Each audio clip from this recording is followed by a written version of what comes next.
This is the Elevation Discs Gecko, and this is us struggling to throw it again, and again. Why was this such a struggle?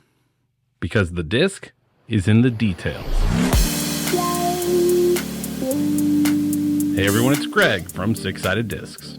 If you're enjoying our Disc is in the Details series, consider supporting us on Patreon or by picking up one of these sweet Disc is in the Details custom stamped discs from Thought Space Athletics.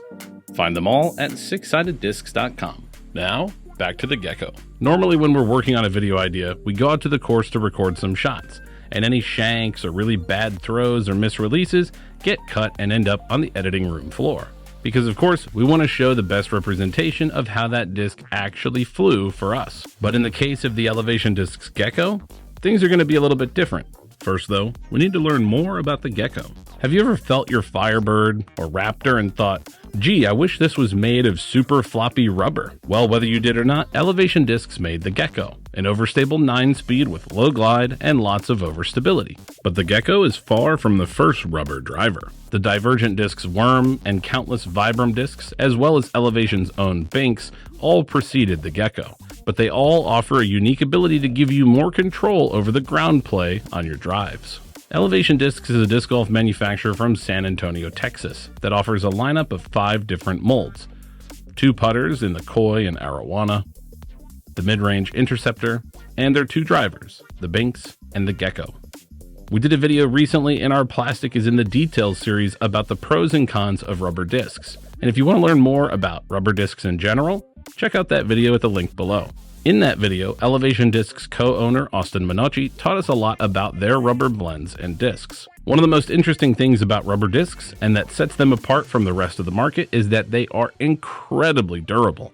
In fact, because they absorb so much of the impact from throwing, they effectively never beat in and will always fly the way that they did on day one. Since that rubber never beats in, it's just about picking the one that feels right for you. So let's take a look at the different blends that Elevation has available, starting with Elevation's OG and Glow G blends. OG is a silicone rubber that is extremely floppy, while Glow G is the same as OG but with semi-translucent sections that glow under UV blacklight. The Gecko is also available in the EcoFlex and Eco Superflex blends made from natural rubber and recycled tire rubber. The EcoFlex version is much grippier, not quite as floppy, and super durable, even more durable than the silicone rubber. Now, if you've been watching our channel for some time, you've probably seen Caleb and I struggle a little bit with rubber discs. In our straightest mid-range part 2 test, we threw the Elevation Discs Interceptor, and needless to say, we both struggled to get a good throw with it, and certainly didn't do it justice. So, could we do any better with the Gecko? No, I did it again. It's really hard. It came out clean. I mean, it was. Well, it was a little pulled left.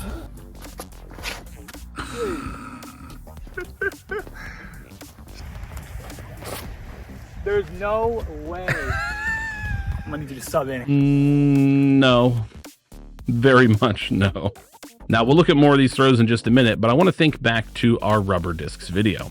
I talked in that video about there being a steep learning curve with rubber discs, and I think it's fair to say neither Caleb nor I have quite figured out rubber discs entirely. But we have learned a few interesting things along the way. First, by far the most consistent release angle is on as much hyzer as you're comfortable throwing.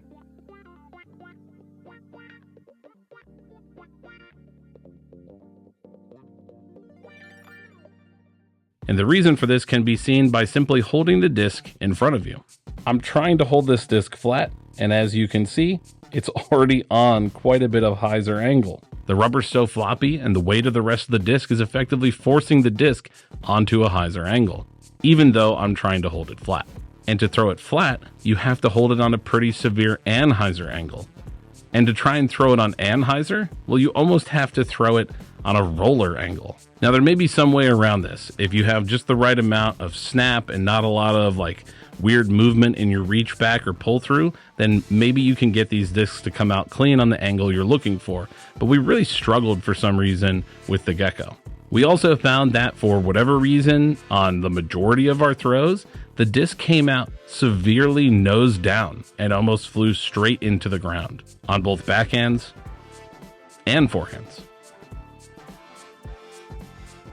Now this I don't have quite as clear of an explanation for. However, I suspect that just like how the disc is bending from its own weight in your hand, it also gets warped mid-throw and changes the angle of release slightly. Here's a few slow motion looks at the disc just bending and warping during our reach back and pull through.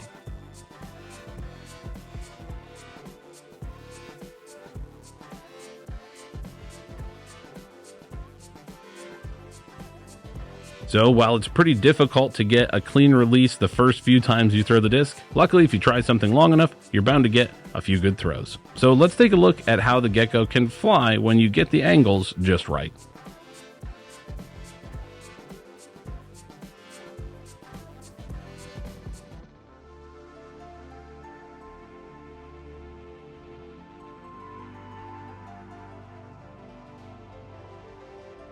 So can the Gecko replace your Firebird or Raptor?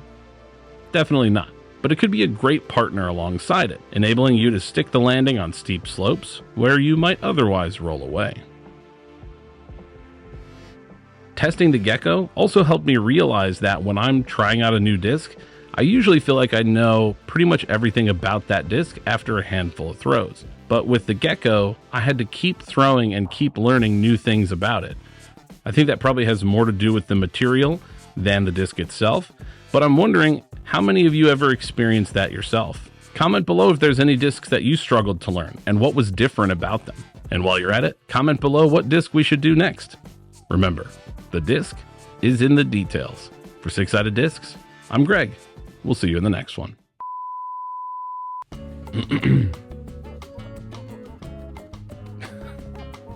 Okay.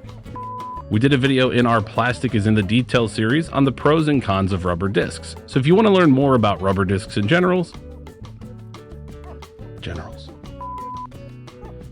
one of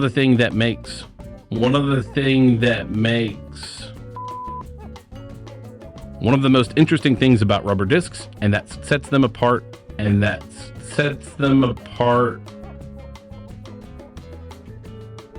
hands with these.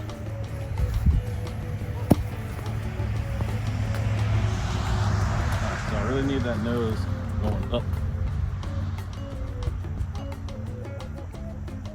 There we go. No, I did it again. It's really hard. We're going Anheuser release with the floppy boy.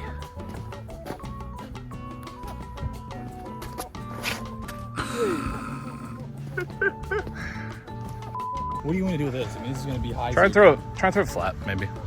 Ready? Yeah. Good luck. There's no way.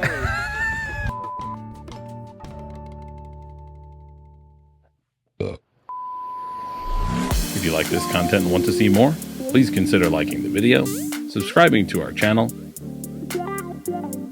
or supporting us on Patreon. Your support makes this content possible.